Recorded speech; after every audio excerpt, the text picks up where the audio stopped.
नमस्कार दोस्तों, अब आगे की कहानी सुनते हैं। संध्या साड़ी छोड़कर सजने में लग जाती है। सजते समय उसके हाथ में चोट लगकर खून बहने लगता है।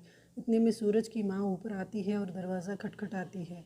संध्या दरवाज़ा खोलती है और संध्या को देखकर सूरज की माँ कहती कि अभी तक साड़ी ठीक से पहनी भी नहीं, अंदर बैठे बैठे क्या कर रही हो। संध्या बोलने ही जा रही थी कि मम्मी मुझे साड़ी भाभोसा उसके हाथ के खून का आता हुआ देखकर कहती है कि तुम्हारे हाथ में चोट लगी है, बोलना था ना तुम्हारे हाथ में चोट लगी है इसलिए साड़ी नहीं पहन पा रही हूँ। यह कहकर भाभोसा उसको साड़ी पहना देती है और संध्या से कहती है कि नीचे चलो। इतने में नीचे संध्या की भाभी आती है और मीनाक्षी उसका स्वागत करती है। अंकिता ऊपर की तरफ देखती है जब उसकी भाभोसा और संध्या नीचे आ रहे होते हैं। संध्या को लाकर कुर्सी पर बिठाते हैं। सूरज की माँ औरतों से कहती है, कर लो मेरी बीनी की मुँह दिखाई। इतने में अंकिता आकर भाभोसा को नमस्ते कहती है। सूरज की माँ अपनी पड़ोसन से कहती है कि तुम ही सबसे बड़ी हो, तुम ही आके मेरी बहू का मुँह दिखाई करो। पड़ोसन आकर उसका आंचल हटाती है और कहती है, संतोष ने तो सूरज के लिए चांद का टुकड़ा ला लिया है। सब औरतें कहती हैं, सचमुच चांद का टुकड़ा है तुम्हारी बीनी। पड़ोसन कहती है कि बात तो ठीक है, सचमुच चांद का टुकड़ा है, तुम्हें काजल का डब्बा लेकर घूमना पड़ेगा, उसकी नज़र उतारते रहना पड़ेगा। सूरज की माँ कहती है, आजकल की लड़कियाँ तो ऐसी है कि घर आते ही अपनी सास को आंखें दिखाती हैं, लेकिन मेरी बहू की बढ़ाई और शर्म है आँखों में, और दूसरों से आँखों से आँखें नहीं मिलाती है।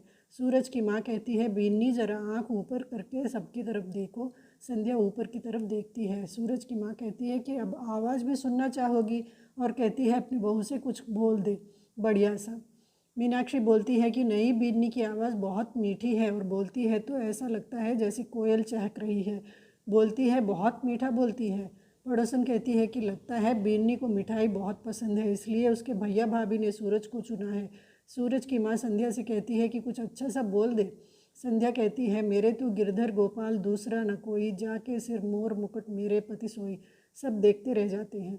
सूरज की माँ चतुरे से लड्डू वाले डब्बे लाने के लिए कहती है और सबको एक एक डब्बा बांटती है, और पड़ोसन कहती है कि मिठाई भी सूरज की कहकर रुक जाती है। सूरज की माँ कहती है, सारा पुष्कर खुशी के मौके पर सूरज के पास सबसे पहले भाग के जावे है, तो फिर हमारे घर के शुभ अवसर पर क्यों नहीं। मीनाक्षी से कहती है कि अब मीठे थाल का प्रबंध करो। इसके बाद सूरज की माँ संध्या को एक गहना देती है और कहती है, यह मेरी तरफ से मुँह दिखाई रस्म का भेंट है। सूरज की माँ उससे कहती है कि अब मीठी थाल में शामिल हो जाना, सब औरतें एक एक निवाला खिलाएगी और किसी चीज़ को तुम ना मत कहना। यहाँ आई औरतों में कई ऐसी औरतें हैं जो हमारा इज्जत लुटाने के लिए मौके के लिए देखती रहती हैं। फिर सूरज की माँ चतुरी से कहती है कि जाकर सूरज को और उसके पिता भाई बहन सबको बुला कर ले आओ। उसके बाद सब औरतें मिठाई संध्या को और सूरज को खिलाती रहती हैं। थोड़ी देर के बाद संध्या का मन मिठाइयों से ऊब जाता है और वह मिठाई खाने में बहुत मुश्किल महसूस करती है। सूरज यह सब देखता रहता है और संध्या की भाभी भी देखती रहती है। संध्या की भाभी छवि से कहती है कि बस भी करो, एक दिन में इतना मीठा खाएगी तो तबीयत खराब हो जाएगी।